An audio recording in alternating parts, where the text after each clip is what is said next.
नमस्कार प्यारे मित्रों।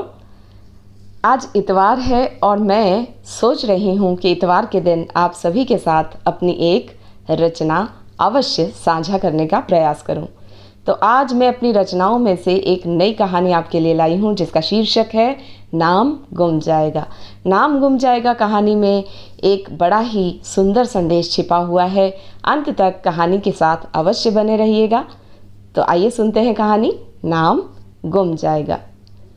अक्टूबर का महीना था। दिल्ली में अभी ठंड ने दस्तक दी ही थी, पर पठानकोट से जब मैं ट्रेन में चढ़ी, पठानकोट की ठंड ने मुझे कोट की याद दिला दी। सुबह के 5 बज रहे थे। समय बिताने के लिए मैं खिड़की से बाहर देखने लगी। मेरे डिब्बे में एक फौजी बैठा था। हम दो ही यात्री उस डिब्बे में थे। वह फौजी मुझे देखता और जब मेरी नज़रें मिलती तो झेंप जाता। कितनी अजीब सी बात है, दो अजनबी यात्री सफ़र में जिज्ञासा से कुश्ती लड़ रहे होते हैं और सफ़र लंबा हो तो जिज्ञासा जीत ही जाती है, अर्थात वे एक दूसरे का परिचय पूछ ही लेते हैं। अगले स्टेशन से कुछ युवा पुलिसकर्मी ट्रेन में चढ़े।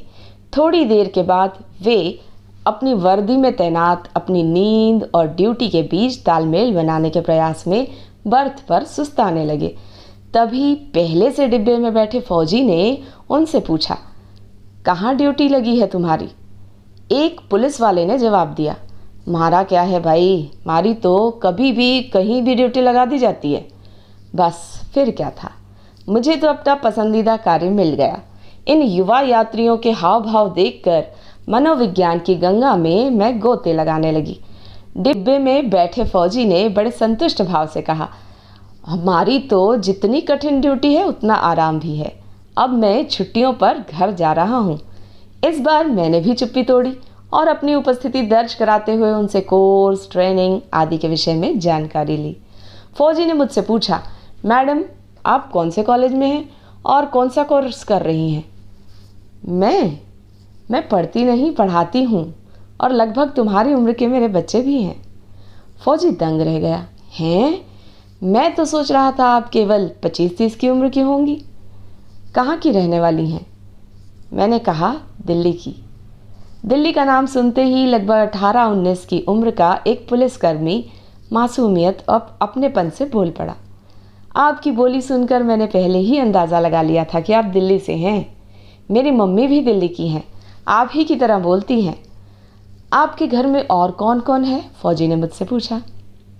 मेरी 2 बेटियां, हम पति पत्नी और माता पिता। कोई बेटा नहीं?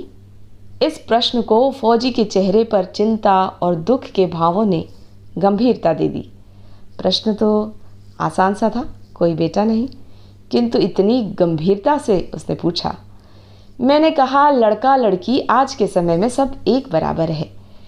विषयांतर करने के विचार से मैंने लड़कों से पूछा, पुलिस और फौज में भर्ती हेतु क्या क्या योग्यताएं चाहिए, और जिस तेजी से पुलिस में लड़कियां की भर्ती बढ़ी है, क्या फौज में भी नारी शक्ति दिखाई दे रही है? दोनों पक्षों ने अपने अपने जवाब आदर्श विद्यार्थियों की तरह दिए। पुलिस में तो नारियों की संख्या बड़ी है, किंतु फौज में कम है। केवल आधिकारिक पदों पर ही वे नियुक्त हैं। पुलिसकर्मी 3 स्टेशन के बाद उतर गए। अब तक फौजी की आंखों में मेरे लिए सम्मान और अपनत्व की भावना आ चुकी थी। उसने मेरा शुभ चिंतक बनते हुए मुझसे कहा, मैडम आपका एक बेटा होना ही चाहिए था। आपका वंशज, बुढ़ापे में आपका सहारा, आपकी बेटियों का रक्षक। मैंने कहा, बुढ़ापे में बेटी भी आपका सहारा बन सकती है। अगर माता पिता बच्चों की परवरिश में लड़का लड़की का भेदभाव नहीं करते तो बुढ़ापे में बेटे के न होने पर बेटी से सहायता लेने में कैसा संकोच? मेरी बहन भी मेरी माँ का पूरा ध्यान रखती हैं। हम बहनें ही भाई बनकर एक दूसरे का सुख दुख में साथ देती हैं। चलो, आपकी बात मान ली। हमारे राजस्थान में भी एक छोरी है जो पुलिस में काम करती है, पूरे परिवार का ध्यान रखती है, पर वंश तो नहीं चला सकती ना। पुरखों का नाम तो वहीं खत्म हो गया ना। आधा मोर्चा मैं जीत चुकी थी, क्योंकि उस फौजी ने मान लिया था लड़कियां भी लड़कों की ही तरह अपने परिवार का ध्यान रख सकती हैं। कुछ देर तक हम दोनों के बीच चुप्पी बनी रही। हम दोनों ही विचार मंथन करते रहे। मैंने उससे पूछा, तुम्हारे दादाजी का नाम क्या है? शिवदास सिंह, उसने उत्साहपूर्वक कहा। और तुम्हारे दादा के दादा का? बेचारा फौजी सोच में पड़ गया।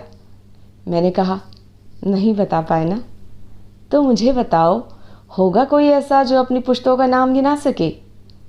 फिर कैसा नाम और कैसा वंश, जिसके लिए हम सृष्टि के नियम को ठुकराएं, ईश्वर की मर्जी की अवहेलना करें। नाम एक दिन गुम जाएगा। मेरे इस विचार के समक्ष वह नतमस्तक हो गया। उसका जवाब था, मेरा ब्याह होगा ना मैडम जी, तो सबसे पहले अपनी पत्नी को यही बात बताऊंगा कि मुझे एक मैडम जी मिली थी जिन्होंने मुझे इतनी बड़ी बात समझाई। इतना ही नहीं, गांव के और लोगों को, अपने मित्रों को भी आपका संदेश दूंगा, नाम गुम जाएगा। तो ये थी मेरी पहली रचना, नाम गुम जाएगा। यह कहानी हमें संदेश देती है कि वंश को आगे बढ़ाने के लिए बेटा होना ही चाहिए, ऐसा ज़रूरी नहीं है, क्योंकि नाम सबका एक दिन गुम जाता है। तो प्यारे मित्रों, अभी आने वाला जो त्यौहार है वो है रक्षाबंधन।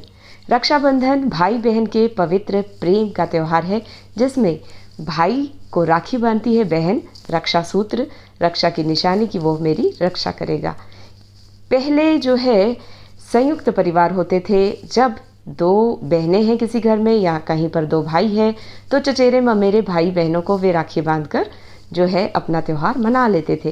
किंतु आज एकल परिवार है, जहाँ पर हो सकता है दो भाई हो केवल, हो सकता है दोनों केवल बहनें हों।